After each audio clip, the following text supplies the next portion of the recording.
Sir. আসসালামু আলাইকুম sir. ওয়ালাইকুম আসসালাম স্যার। স্যার আমি বোধহয় আজকে একটু বেশি আগে জয়েন করে ফেলেছি। আসসালামু স্যার। ওয়ালাইকুম আসসালাম স্যার। তো সবাই জয়েন করুক আস্তে আস্তে, তারপর স্টার্ট করি। আমি বোধহয় একদম 59 এই বোধহয় জয়েন করে ফেললাম। Yes sir. জি স্যার। যাক, যেহেতু জয়েন করেই ফেললাম, আমরা একটু ওয়েট করি বন্ধুদের জন্য, আসুক বন্ধুরা, তারপর শুরু করি।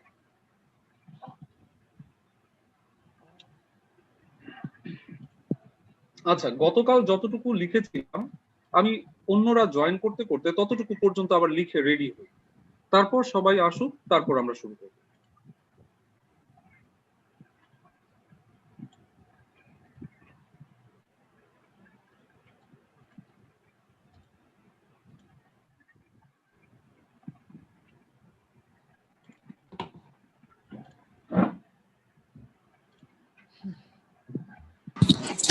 আসসালামু স্যার।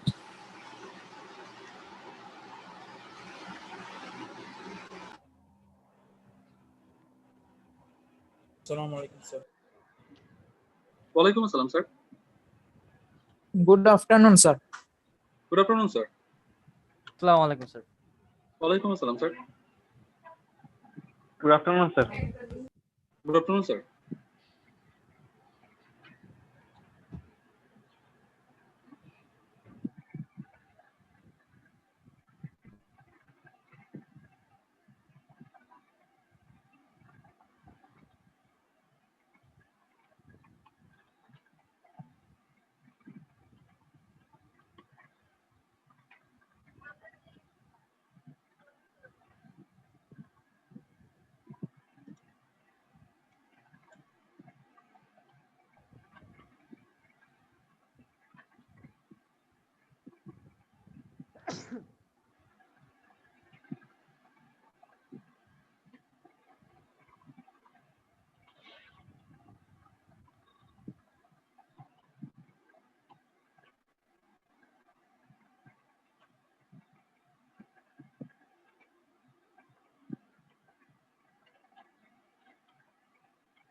ওকে, ক্যাপ্টেন, আমি তোমার সাথে তাহলে ক্লাসের শেষের দিকে কথা বলবো না।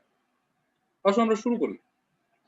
তো আমরা এখানে যেটা দেখতে পাচ্ছি, আমাদের অ্যালডিহাইড অ্যান্ড কিটোন এই দুইটা কম্পাউন্ডেই কার্বনিল যে গ্রুপটা আছে এটা কমন, তাই কম্পাউন্ড অ্যালডিহাইড না কিটোন এটা আইডেন্টিফিকেশন বা ডিফারেন্সিয়েশনের আগে আমরা কনফার্ম করতে চাই আমাদের কম্পাউন্ডে কার্বনিল আছে কিনা। যদি কার্বনিল বা কার্বনাইল গ্রুপটা থাকে তাহলে আমরা এরপরে ডিসাইডে যাব যে এটা অ্যালডিহাইড না কিটোন। বাট প্রিলিমিনারিতে আমরা যেটা করি প্রথমেই আগে আইডেন্টিফাই করার চেষ্টা করি আমাদের কম্পাউন্ড অ্যালডিহাইড অর কার্বনিল আছে কিনা। তাহলে যেহেতু অ্যালডিহাইড এন্ড কিটোন দুইটা কম্পাউন্ডে এই কার্বনিল গ্রুপটা কমন আছে, তাই আমরা প্রথমেই হচ্ছে আমাদের এই কার্বনিলটাকে আইডেন্টিফিকেশনের কাজটা করে ফেলি। যদি দেখা যায় তোমার স্যাম্পলে কার্বনিল কম্পাউন্ড আছে, কার্বনিল গ্রুপ আছে, তাহলে তুমি ধরে নিতে পারো এটা হয় অ্যালডিহাইড অথবা কিটোন। এন্ড দেন তখন হচ্ছে আমরা এখানে ডিফারেন্সিয়েট করব যে এটা অ্যালডিহাইড না কিটোন। সো দ্যাট আসো প্রথমে আমরা হচ্ছে কার্বনিলটাকে আইডেন্টিফাই করার চেষ্টা করি।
তাহলে এখানে আমরা যেটা করেছি কার্বনিল কম্পাউন্ডটাকে আমরা 2,4 ডাইনাইট্রোফিনাইল হাইড্রোজেনের সাথে রিঅ্যাকশন করিয়েছি। এখানে একটা কনডেনসেশন রিঅ্যাকশন হয়েছে। কনডেনসেশন রিঅ্যাকশনের পর আমরা 2,4 ডাইনাইট্রোফিনাইল হাইড্রোজোন প্রিপেয়ার করেছি। তো 2,4 ডাইনাইট্রোফিনাইল হাইড্রোজেনের সলিবিলিটি বেশি থাকে, 2,4 ডাইনাইট্রোফিনাইল হাইড্রোজোনের সলিবিলিটি থাকে কম, যে কারণে 2,4 ডাইনাইট্রোফিনাইল হাইড্রোজিন এটা হচ্ছে একটা ট্রান্সপারেন্ট সলিউশন। বাট 2,4 ডাইনাইট্রোফিনাইল হাইড্রোজোন এটা হচ্ছে একটা এটাকে বলে টার্বিড ইয়েলো কালারের সলিউশন বা এটা প্রিসিপিটেট ফর্ম করে ফেলে যেহেতু এটা সলিবিলিটি কম। তো যখনই হচ্ছে আমরা কার্বনিল কম্পাউন্ডের সাথে 2,4 ডাইনাইট্রোফিনাইল হাইড্রোজেনের রিঅ্যাকশন করি তখন দেখা যায় যেখানে 2,4 ডাইনাইট্রোফিনাইল হাইড্রোজেনের ইয়েলো প্রিসিপিটেট ফর্ম করে। এই ইয়েলো প্রিসিপিটেট দেখে হচ্ছে আমরা কনফার্ম করি যে আমাদের কম্পাউন্ডটা একটা কার্বনিল কম্পাউন্ড। দ্যাট মিন্স আমাদের কম্পাউন্ডে কার্বনিল গ্রুপ প্রেজেন্ট আছে।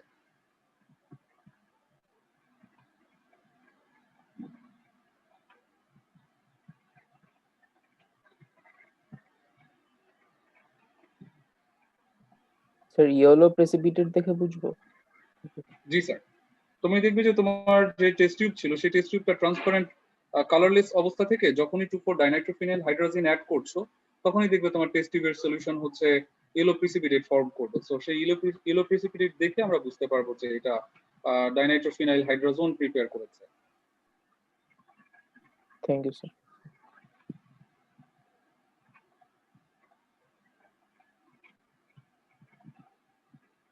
তাহলে এই রিঅ্যাকশন দিয়ে আমরা কনফার্ম হয়ে যাচ্ছি যে আমাদের কম্পাউন্ডে কার্বনিল গ্রুপ আছে। যদি আমাদের গ্রুপটায় কার্বনিল গ্রুপ থাকে তাহলে অবশ্যই সেটা অ্যালডিহাইড অথবা কিটোন যে কোনো একটা হবে।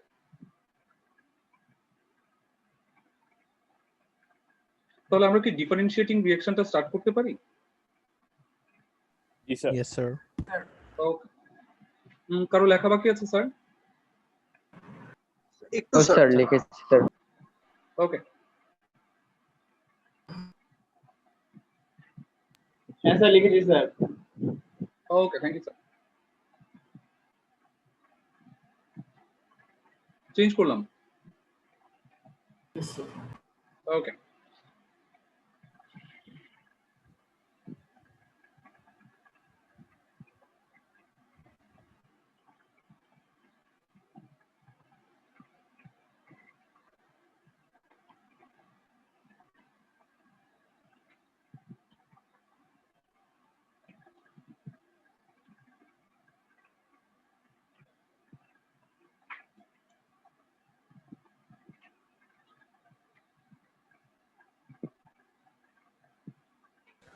স্যার হাইড্রোজেন আর হাইড্রোজোনের মধ্যে ডিফারেন্সটা বলবেন একবার? স্যার এখানে হচ্ছে হাইড্রাজিন পার্টটা হচ্ছে এটা।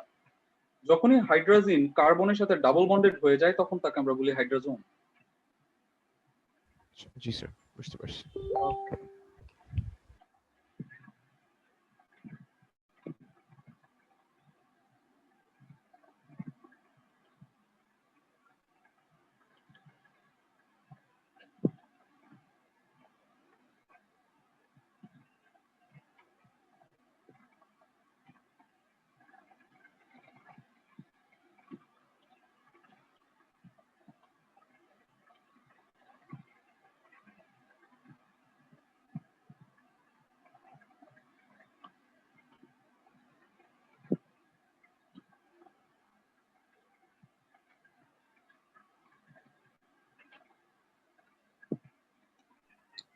স্যার রোল 128 এ স্যার ইন্টারনেট প্রবলেম স্যার, ঢুকতে পারছে না স্যার। প্রথমে একটু ঢুকছিল, আসছিল স্যার। কিছু করার নাই স্যার, ট্রাই করুক, দেখা যাক।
শুরু করবো স্যার? জি স্যার। ওকে, ডায়ামিন সিলভার হাইড্রোক্সাইড, এটাকে আমরা বলছি টলেন্স রিয়েজেন্ট। টলেন্স রিএজেন্ট হচ্ছে মাইল্ড অক্সিডাইজিং এজেন্ট বা উইক অক্সিডাইজিং এজেন্ট। তো এই উইক অক্সিডাইজিং এজেন্ট আমাদের অ্যালডিহাইডকে অক্সিডাইজ করতে পারে, বাট কিটোনকে অক্সিডাইজ করার জন্য স্ট্রং অক্সিডাইজিং এজেন্ট প্রয়োজন পড়ে। তাই টলেন রিএজেন্ট আমাদের অ্যালডিহাইডকে অক্সিডাইজ করে কার্বক্সিলিক অ্যাসিডের সল্ট ফর্ম করে, কিন্তু কিটোনকে সে আর অক্সিডাইজ করতে পারে না। তাই যখন আমরা অ্যালডিহাইডকে অক্সিডাইজ করলে সেখান থেকে দেখা যায় কার্বক্সিলিক অ্যাসিডের সল্ট ফর্ম করে। দ্যাট মিনস আমরা এটা বলছি সোডিয়াম ইথানয়েড ফর্ম করেছে, অ্যামোনিয়া ওয়াটারের সাথে মেটালিক সিলভার ফর্ম করে। এই মেটালিক সিলভারটা যখনই হচ্ছে আমাদের যে টেস্ট টিউবের গ্লাস আছে, এই গ্লাসে যখন আস্তে আস্তে জমতে থাকে, তখন দেখা যায় গ্লাসটা অনেকটা শাইনি হয়ে ওঠে এবং একেবারেই মনে হয় যে টেস্ট টিউবটা হচ্ছে আয়নার মতো চকচকে হয়ে ওঠে। এই জন্য যখনই সিলভারটা আমাদের টেস্ট টিউবে জমে তখন আমরা বলি যে সিলভার মিরর ফর্ম করেছে। তো এই টেস্টের নাম আছে সিলভার মিরর টেস্ট। ওকে, তো মেইন ফ্যাক্ট আসলে কি? মেইন ফ্যাক্ট হচ্ছে ডায়ামিন সিলভার হাইড্রোক্সাইড হচ্ছে উইক অক্সিডাইজিং এজেন্ট, এটা অ্যালডিহাইডকে অক্সিডাইজ করে এবং সেখান থেকে মেটালিক সিলভার ফর্ম করে, যে মেটালিক সিলভার আমাদের টেস্ট টিউবের গ্লাসের কন্টাক্টে এসে গ্লাসটাকে শাইনি বা মিররের মতো করে ফেলে। তখন আমরা বুঝতে পারি যে আমাদের ডায়ামিন সিলভার হাইড্রোক্সাইড এটা অ্যালডিহাইডের সাথে রিঅ্যাকশন করতে পেরেছে। কিন্তু যখনই হচ্ছে আমরা এখানে উইক অক্সিডাইজিং এজেন্ট ব্যবহার করে আমাদের এই কিটোনের সাথে রিঅ্যাকশনটা করেছি, তখন দেখা যায় যে এখান থেকে আর কোনো ধরনের রেজাল্ট আমরা পাই না। সো দ্যাট তখন আমরা বুঝতে পারি যে আমরা ডায়ামিন সিলভার হাইড্রোক্সাইডটাকে কিটোনের সাথে রিঅ্যাকশনে কাজে লাগিয়েছি। সো দ্যাট এখানে যেই ব্যাপারটা করতে হয়, তোমাকে দুইটা রিঅ্যাকশন করতে হয়। নাম্বার ওয়ান, তোমাকে কনফার্ম করতে হবে যে তোমার কম্পাউন্ডে কার্বনিল আছে কিনা। যদি তোমার নাম্বার ওয়ান রিঅ্যাকশনে কার্বনিল থাকে তাহলে অবভিয়াসলি অ্যালডিহাইড অর কিটোন। দেন তুমি নতুন করে সলিউশন নিয়ে সেখানে যদি ডায়ামিন সিলভার হাইড্রোক্সাইড বা টলিন রিএজেন্ট অ্যাড করো এবং দেখো মিরর ফর্ম করেছে, তাহলে কনফার্ম অ্যালডিহাইড। আর যদি মিরর ফর্ম না করে তাহলেও কনফার্ম এটা কিটোন। ঠিক আছে? সাকিব প্রশ্ন করেছে আমাকে যে পটাশিয়াম পারম্যাঙ্গানেট কি কিটোনকে অক্সিডাইজ করতে পারবে কিনা। স্যার, পটাশিয়াম পারম্যাঙ্গানেটও আসলে উইক অক্সিডাইজিং এজেন্ট, ফলে দেখা যায় সে খুব একটা কিটোনের সাথে রিঅ্যাকশন করতে চায় না। কিটোনের সাথে রিঅ্যাকশন করতে হলে দেখা যায় potassium dichromate sulphuric acid solution use করতে হয়। ঠিক আছে স্যার, তাহলে আমাকে অ্যালডিহাইড আইডেন্টিফাই করতে হলে আগে কি স্যার ওই ডিএনপিএইচ দিয়ে ওই টেস্টটা করে তারপর এটা করতে হবে? ও sorry sorry sorry sorry sorry sorry sorry আমি সোডিয়াম লিখে ফেলেছি, সরি সরি, এটা ammonium. Ammonium, thank you sir, ammonium. হ্যাঁ স্যার, আবার বলো প্রশ্নটা স্যার। তাহলে অ্যালডিহাইড আইডেন্টিফাই করার আগে কি এর আগে ডিএনপিএইচ টেস্টটা করে তারপর টলারেন্স রিএজেন্ট টেস্ট করতে হবে? তোমার এটা হচ্ছে সেকেন্ডারি টেস্ট, ঠিক আছে? ওইটা প্রাইমারি টেস্ট। ওইটা করলে মানে দ্যাট মিন্স আগের রিঅ্যাকশনটা যদি তুমি করো তাহলে কনফার্ম আমাদের কম্পাউন্ডে কার্বনিল গ্রুপ আছে, so that aldehyde or ketone. Secondary reaction হচ্ছে এটা আমরা ডিফারেন্সিয়েট করেছি যে আসলে এটা অ্যালডিহাইড নাকি কিটোন। ওকে, এটার আরেকটা রিঅ্যাকশন আছে, দ্যাট মিন্স এই ডিফারেন্সিয়েটিং এর জন্য আমরা সেকেন্ড আরেকটা রিঅ্যাকশন করি, সেটা আমরা লিখতে চাই, কিন্তু তোমাদের লেখা হয়েছে কিনা? Yes, sir. ওকে, স্যার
আমরা সিমিলার টাইপের একটা রিঅ্যাকশন এখানেও কন্ডাক্ট করেছি।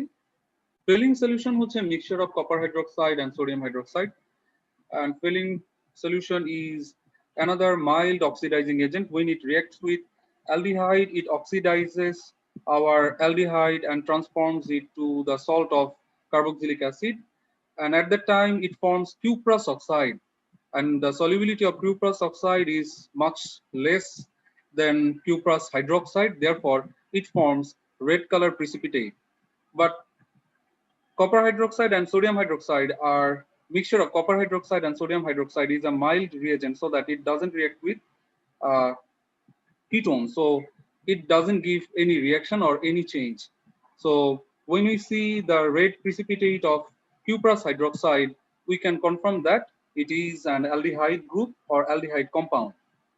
So at first we have to confirm this reaction, that our compound contains a carbonyl group, and then we can conduct Fehling solution test. If it can form red precipitate, then it would be aldehyde, or if it doesn't give any reaction, any change, then it will be ketone. So the similar reaction like Tollens reagent or Fehling's reagent, same.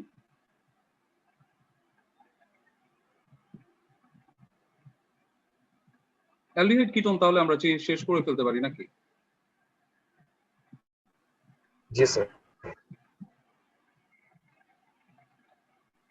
Sir এইসব reaction কি sir aryl মূলক aldehyde এবং কিটোনের জন্য একইভাবে প্রযোজ্য?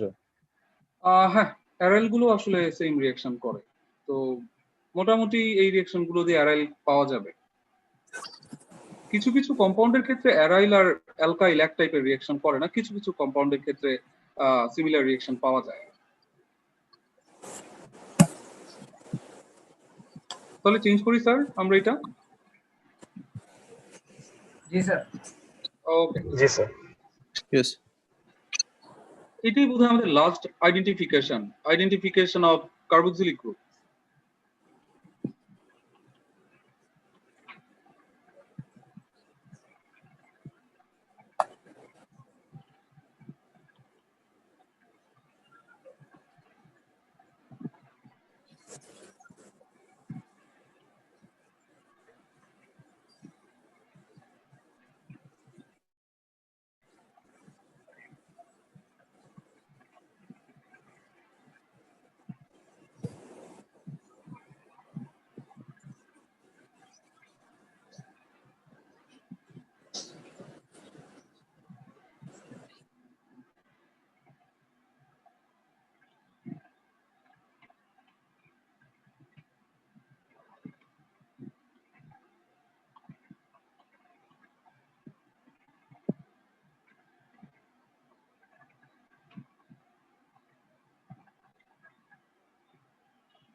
Carboxylic acid আইডেন্টিফিকেশনের জন্য আমরা যে এক্সপেরিমেন্টটা করে থাকি, সেখানে আমরা একটা টেস্ট টিউব নিই, একটা লার্জ টেস্ট টিউব নিয়ে এটার মধ্যে একটা এক্সস্ট টিউব অ্যাড করি, এন্ড এক্সস্ট টিউব আর আমাদের টেস্ট টিউবটাকে কানেক্ট করি হচ্ছে একটা কর্ক দিয়ে বা স্টপ কর্ক বা একটা কর্ক দিয়ে হচ্ছে এটাকে আটকে দিই। তো এরপর কি করি আমরা সেই টেস্ট টিউবের মধ্যে সোডিয়াম কার্বনেট নিয়ে এটার মধ্যে কার্বক্সিলিক অ্যাসিড অ্যাড করে দিই।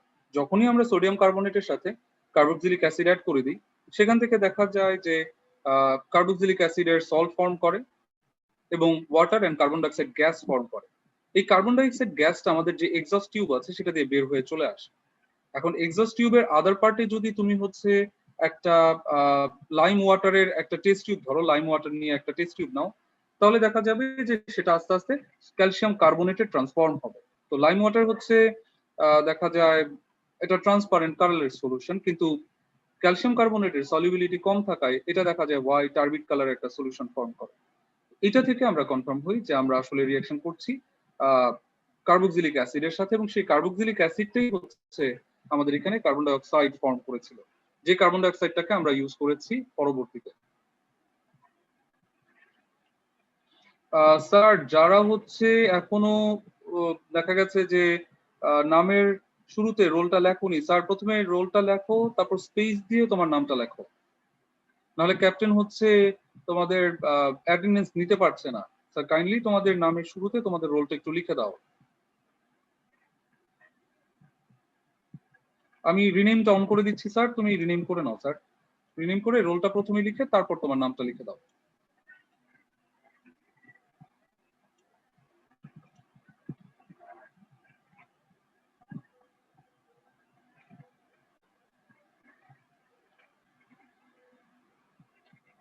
ওকে, এই পর্যন্ত যদি হয়ে যায় তাহলে আমাদের মোটামুটি আইডেন্টিফিকেশনের যে পার্টটা ছিল, মোটামুটি আমাদের আইডেন্টিফিকেশনের পার্টটা শেষ। দ্যাট মিনস আমাদের আইডেন্টিফিকেশন করার কথা হচ্ছে অ্যালকিন, অ্যালকাইন, অ্যালকাইল হ্যালাইড, এরপর alcohol, aldehyde, ketone and carboxylic acid.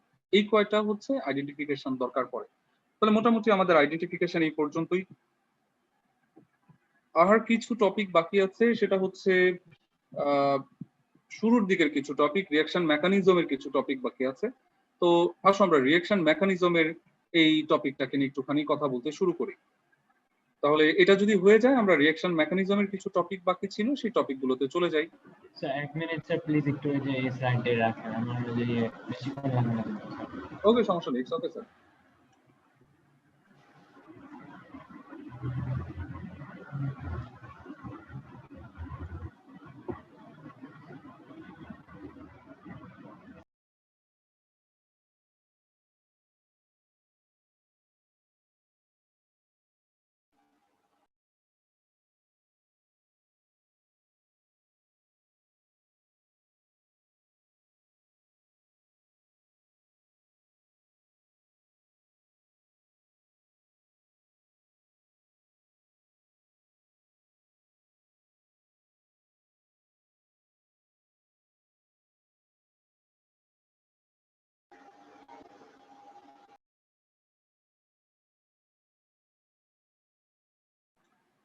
Sir আমরা চ্যাপ্টার 2 এর রিঅ্যাকশন মেকানিজমের প্রিলিমিনারি কিছু টপিক আছে, লাইক হোমোলাইটিক ফিশন, হেটারোলাইটিক ফিশন, এই দুইটা টপিক আছে। অ্যালকাইল গ্রুপ ইলেকট্রন ডোনার, এই টপিকটা পড়তে হবে। এরপর stability order or reactivity order of alkyl group, এই টপিকটা পড়তে হচ্ছে। আর আমি যতদূর মনে হয় যে তোমাদের অ্যারোমেটিক সাবস্টিটিউশনের কিছু টপিক বোধহয় থাকতে পারে। অ্যারোমেটিক সাবস্টিটিউশন আমার খেয়াল নেই, অর্থোপ্যারা সাবস্টিটিউশন আর মেটা সাবস্টিটিউশন, এই দুইটা টপিক কি ভিডিও গিয়েছে? আমার মনে হয় এই দুইটা টপিক যায়নি, হয়তো ওই দুইটা টপিক আমাদেরকে পড়তে হতে পারে। এইটুকু পড়লে হচ্ছে শেষ হয়ে যাবে। সো এটার জন্য বোধহয় আমাদের আগামী সপ্তাহ, তারপরের সপ্তাহ দুইটা করে ক্লাস তো মাত্র, মনে হয় আগামী সপ্তাহের পরের সপ্তাহ হয়ে যাবে এই দুইটা ক্লাস শেষ করতে। আর যদি কলেজ এই টপিকগুলোকে ভিডিও আকারে দিয়ে দেয় তাহলে তো একটু এগিয়ে যেতে পারবো।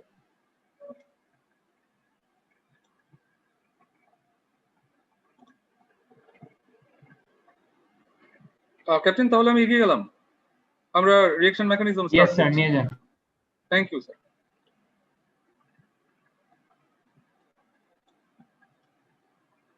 তাহলে আসো আমরা শুরু করি হোমোলাইটিক ফিশন।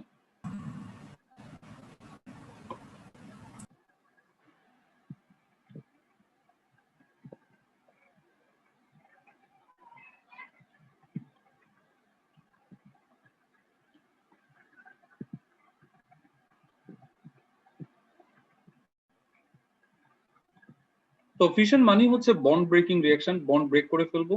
বাট আমরা এখানে যে ফিশনটা নিয়ে কথা বলবো এটা শুধুই হচ্ছে কোভালেন্ট বন্ড ডিসোসিয়েশনের জন্য। তো এখানে যেটা আমরা মাঝে মাঝে দেখি যে বন্ড ব্রেকিং এর সময়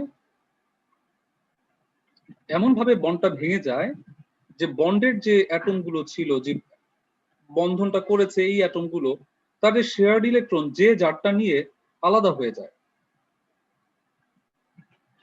এই টাইপের রিঅ্যাকশনটাকে আমরা বলি হোমোলাইটিক ফিশন।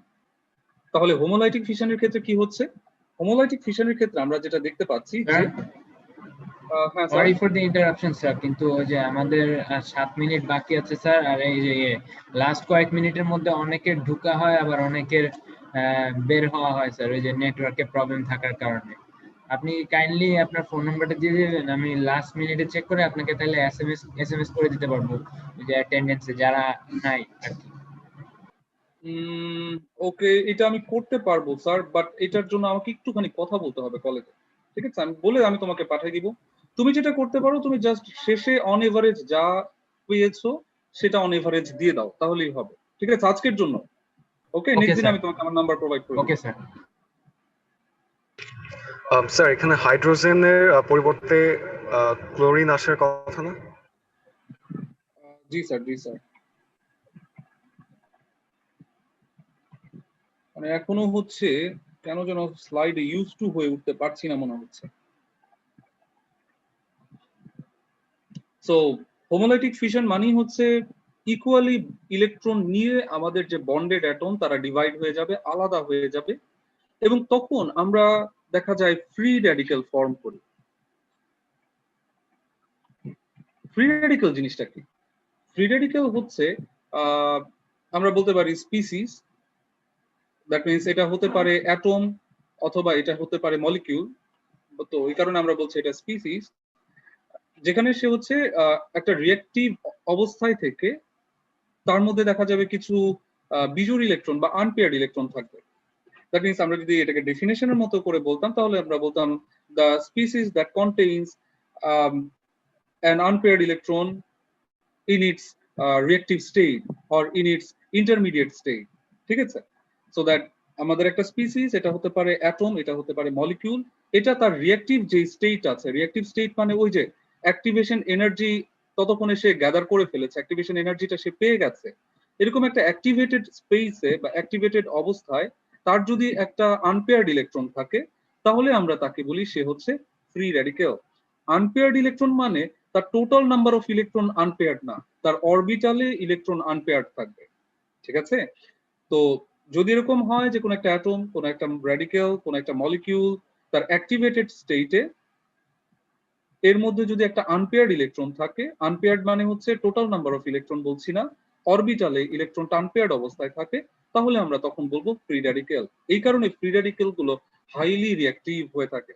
কেন হাইলি রিঅ্যাক্টিভ? কারণ অলরেডি সে তার অ্যাক্টিভেশন এনার্জিটাকে অ্যাবজর্ব করে গ্যাদার করে সে এখন একটা অ্যাক্টিভেটেড স্টেটে আছে।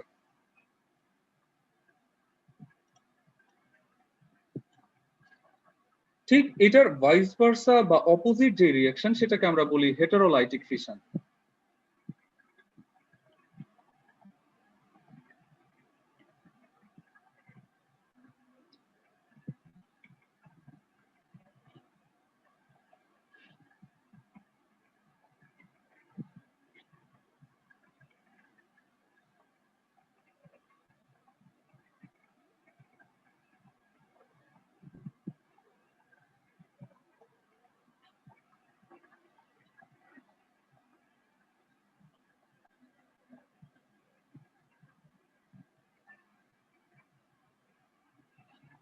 তো হেটারোলাইটিক ফিশনের ক্ষেত্রে যেটা হয়, এখানে ইলেকট্রোনেগেটিভিটির ডিফারেন্স থাকে, কারণ ইলেকট্রোনেগেটিভিটি ডিফারেন্সের কারণে যেটা বেশি ইলেকট্রোনেগেটিভ অ্যাটম থাকে সেই বেশি ইলেকট্রোনেগেটিভ অ্যাটম হচ্ছে শেয়ার্ড ইলেকট্রনটাকে তার কাছে নিয়ে যায় এবং সে হচ্ছে তখন নেগেটিভলি চার্জড আয়নে পরিণত হয়ে যায়, এবং লেস ইলেকট্রোনেগেটিভ যে অ্যাটমটা থাকে সেই লেস ইলেকট্রোনেগেটিভ অ্যাটমটা তখন পজিটিভলি চার্জড আয়নে পরিণত হয়।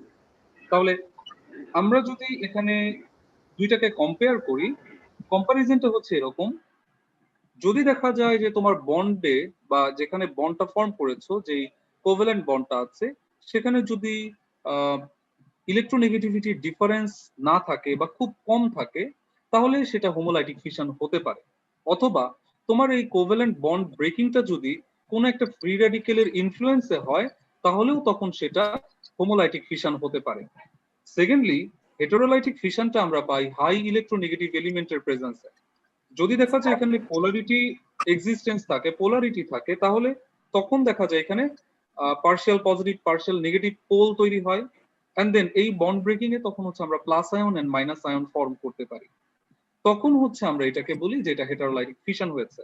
অন্য আরো একটা ভাবে হেটারোলাইটিক ফিশন হতে পারে, যদি দেখা যায় কোনো একটা আয়নের ইনফ্লুয়েন্সে কোভ্যালেন্ট বন্ড ব্রেক করো, তাহলেও সেখানে একটা হেটারোলাইটিক ফিশন হয়ে যাবে। ঠিক আছে, তাহলে এখানে দুইটা করে ফ্যাক্টর আমাদেরকে খেয়াল রাখতে হচ্ছে। প্রশ্ন আছে কারো?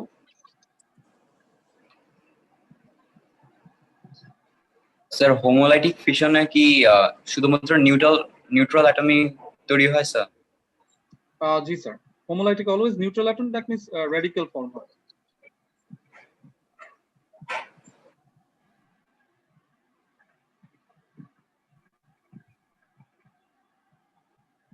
আরো প্রশ্ন আছে?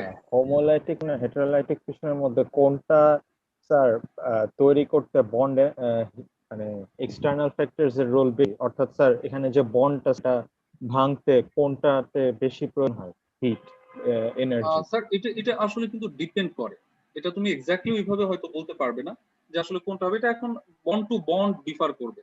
যেমন ক্লোরিন বন্ড ভাঙতে যে এনার্জি লাগবে হাইড্রোজেন ভাঙতে হয়তো সেটা লাগবে না, অথবা হাইড্রোক্লোরিক অ্যাসিডের বন্ড ব্রেকিংটা আরো হয়তো ইজি হবে। এটা আসলে ওই যে বন্ড টু বন্ড মানে কোভ্যালেন্ট বন্ড কারা ফর্ম করছে তাদের উপর ডিপেন্ড করে এটা ডিফার করবে। সো এক্স্যাক্টলি ওরকম কোনো রেজাল্ট আসলে বলার সুযোগ নাই। ঠিক আছে ক্যাপ্টেন সাহেব, তুমি একটা কাজ করো স্যার, তুমি তোমার এই আজকের রোলটা তোমার কাছে রেখে দাও, আমি নেক্সট দিন তোমার কাছে কালেক্ট করে নিব, বিকজ আমার হাতে আর মাত্র 20 সেকেন্ডস এর মতো আছে। তুমি যে লিস্ট দিয়েছো সেই লিস্টে কি আমি নিতে পারবো? আচ্ছা থাক, এটা আমি আজকে আর না নিই, আমি আগামী দিন নিব না স্যার। আজকে এই পর্যন্তই আমরা ক্লোজ দেই, আগামী দিন আবার আমরা ক্লাস স্টার্ট করব। Okay sir. আসসালামু আলাইকুম সবাই। ওয়ালাইকুম আসসালাম স্যার। ওয়ালাইকুম আসসালাম স্যার। ওয়ালাইকুম আসসালাম। ওয়ালাইকুম আসসালাম। আসসালামু আলাইকুম স্যার। আল্লাহ হাফেজ। আল্লাহ হাফেজ স্যার। আল্লাহ হাফেজ স্যার। আল্লাহ হাফেজ স্যার।